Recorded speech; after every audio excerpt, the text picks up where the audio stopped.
여러분 반갑습니다. 비트 갱서입니다. 현재 시간 3월 3일 오후 6시 22분입니다. 비트코인 5,290만원. 네, 비트코인이 현재 좀 조정 중에 있습니다. 현재 비트코인 조정에 있어서는 아무래도 좀 빠질 수가 없는 내용이죠. 우크라이나랑 러시아 간의 이런 군사적 대립 이슈가 계속해서 가중화되면서 지금 세계 각국에서도 러시아를 제재하는 그런 목소리들이 한 곳으로 좀 모이면서 제재를 같이 동참하는 그런 모습을 보여주고 있습니다.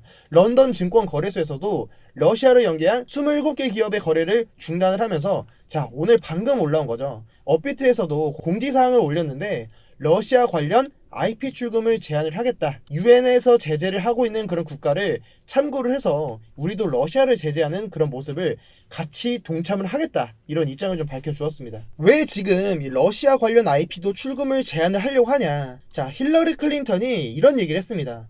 크립토는 필요하다. 더 많은 규제가 필요하다. 러시아가 지금 이런 각국에서 시행하고 있는 이런 제재, 스위프트나 뭐 이런 제재 안에서 크립토를 사용을 해서 이 제재를 피해갈 수 있는 가능성이 있다 보니까 크립토도 제재를 해야 된다. 이런 입장을 밝혀주면서 우리 업비트에서도 그런 제재를 좀 동참하는 그런 모습을 보여주고 있는데, 사실 좀 아이러니한 게 이 크립토라고 하는 게 완벽한 탈중앙화를 목표로 하고 있고, 실제 이런 제재를 한다는 것 자체가 좀 말이 안 됩니다. 좀 역설이긴 한데, 하지만 우리가 사용하고 있는 업비트, 바이낸스 바이빗, 빗썸 이런 거래소는 완벽한 중앙화 시스템의 거래소입니다. 자, 우리가 탈중앙화를 목표로 하고 있는 이 암호화폐의 거래를 좀 편리하게 그리고 도와주는 이런 거래소가 수수료를 받아먹는, 자, 이런 중앙화 거래소 업비트인데, 이런 거래소에서 이런 거를 규제를 한다라고 하면 이야기가 좀 달라집니다. 그러다 보니까 크립토를 제재한다는 거에 있어서 우리가 좀 이게 좀 악재구나, 지금 비트코인이 이것 때문에 빠지는구나, 이런 얘기가 나와주고 있는데, 사실 저는 그렇게 생각하지 않고 있고, 저도 이런 거래소의 공지사항이나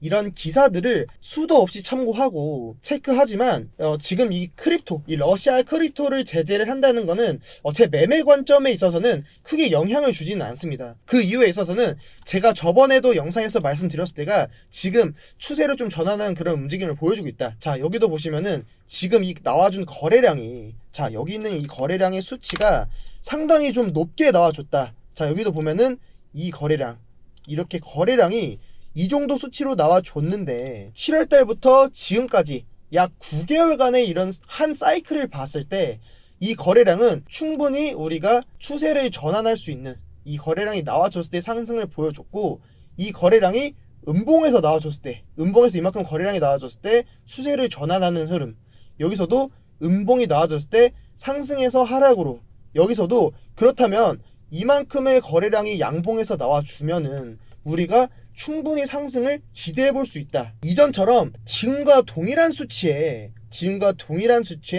음봉 거래량이 나와주지 않고서는 지금의 추세는 괜찮게 흘러갈 가능성이 높다. 좀 이렇게 좀 깔끔하게 좀 정리를 드리고, 아직까지는 좀 긍정적으로 보고 있습니다. 자, 그리고 비트코인이 어제부터 좀 이 나스닥이랑 좀 디커플링 되어주면서, 자, 어제도 지금 나스닥을 보면은, 자, 전일 마감된 캔들을 봤을 때 어제 양봉, 엊그저께 음봉 마감, 그리고 비트코인을 보면은 반대로 양봉과 음봉을 마감해주고 현재는 음봉을 보여주고 있습니다. 자, 그리고 또 어제 또 상당히 또 긍정적인 이야기가 또 나와 주었습니다. 파월이 연설을 통해서, 자, 25bp의 금리 인상을 실시를 하겠다. 현재 우크라이나랑 러시아 간의 이 전쟁을 통해서 지금 유가 지수가 엄청나게 지금 상승분을 보여주고 있습니다. 유가가 지금 주봉으로 봤을 때 이 라인이 지금 115달러 라인에서 지금 저항을 받아주고 지금 약 조정 중에 있는데, 현재는 113달러, 그래도 좀 높은 수준의 유지를 하고 있습니다.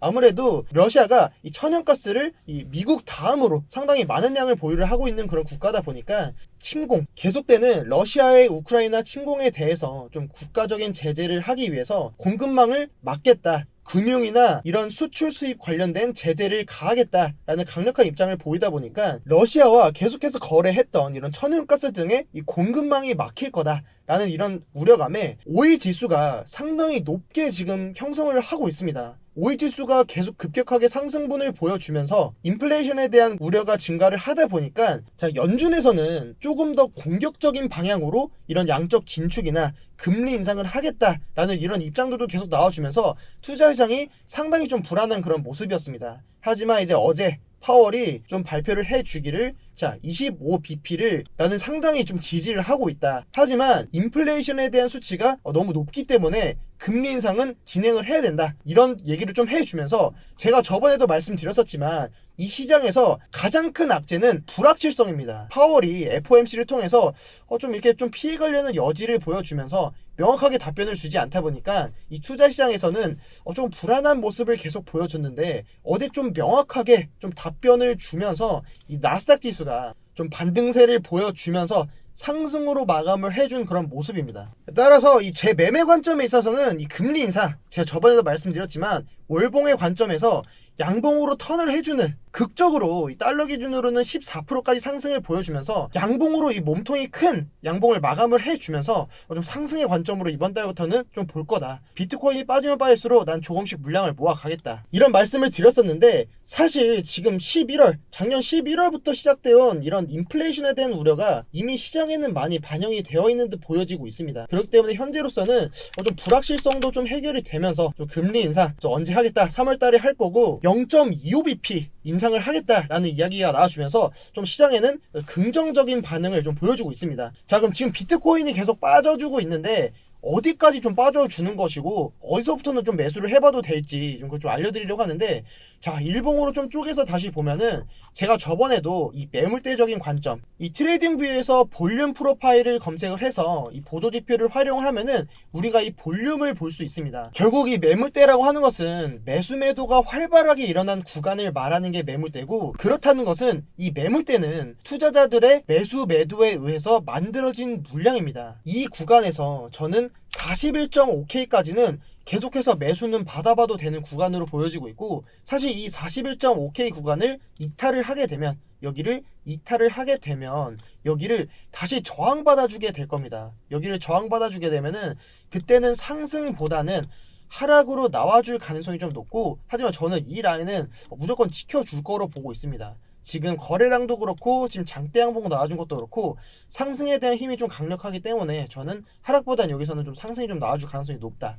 그리고 이런 매물대가 왜 중요하냐면, 자 여기서도 보시면 여기 매물대가 좀 비어있는 구간이 있습니다. 비어있는 구간, 이런 비어있는 구간은 자 이 매물대에서 이 아래에 있는 매물대까지가 매물대가 비어있기 때문에 여기는 좀 받아주는 물량이 없다 보니까 이런 식으로 급락이 나와주는 그런 자리입니다. 자 여기도 보시면 매물대가 없다 보니까 이 매물대를 뚫어주더라도 급격한 상승을 보여주고, 여기도 급격한 하락, 여기도 급격한 상승을 보여주는 그런 매물대 라인입니다. 그렇기 때문에 현재 이 달러 기준으로는 41.5K 라인은 무조건적으로 사수를 해줘야 되고, 이 라인을 이탈을 했을 때는 그때는 종목을 좀 계속 홀딩하기보다는 손절로 대응을 해야 리스크를 줄일 수가 있다, 이게 정리해드리고, 원화 기준으로는 그 라인이 5천만원을 이탈을 하게 되면은 그때는 홀딩보다는 현금화해서 리스크 관리를 꼭 해야 되는 그런 구간입니다. 자 그리고 또 한 가지 또 긍정적으로 보고 있는 이유가 비트코인 도미넌스가 계속해서 좀 증가하는 좀 그런 모습을 보여주고 있습니다. 알트코인들이 지금 강력하게 상승문을 확실하게는 보여주지 못하고 있는 상황이고, 지금은 이슈를 끼고 있거나 추세가 좋은 코인들 한두 개씩만 지금 펌핑이 나와주고 있고, 크게 알트코인들이 전체적으로 지금 가격 상승을 보여주지 못하고 있습니다. 그 이유에 있어서는 자 비트코인이 우선적으로 고점에 지금 이 주차를 시켜주고, 비트코인 도미넌스를 딱 끌어올려주면서, 자 비트 가격을 고점에 올려주고, 자 비트 도미넌스가 쫙 빠져주면서 이제 알트코인들로 들어와 줬을 때, 그때 비로소야 이때 알트코인 상승장이 나와주게 됩니다. 도미넌스는 쉽게 말하면은 이 시장의 지배력이고, 지금 시장 자체가 이 비트코인 도미넌스가 계속 상승하는 추세를 보이다 보면은 알트코인보다는 현재는 비트코인 강세를 보일 수밖에 없습니다. 자 우선적으로는 비트코인 도미넌스가 최소 이때가 자 10월 18일입니다. 10월 18일 이때가 약 47포인트인데 현재 지금 43.95포인트에 있습니다. 단기적으로 알트코인 불장이 나와주려면 자 적어도 이 47포인트까지는 상승을 나와줘야 된다.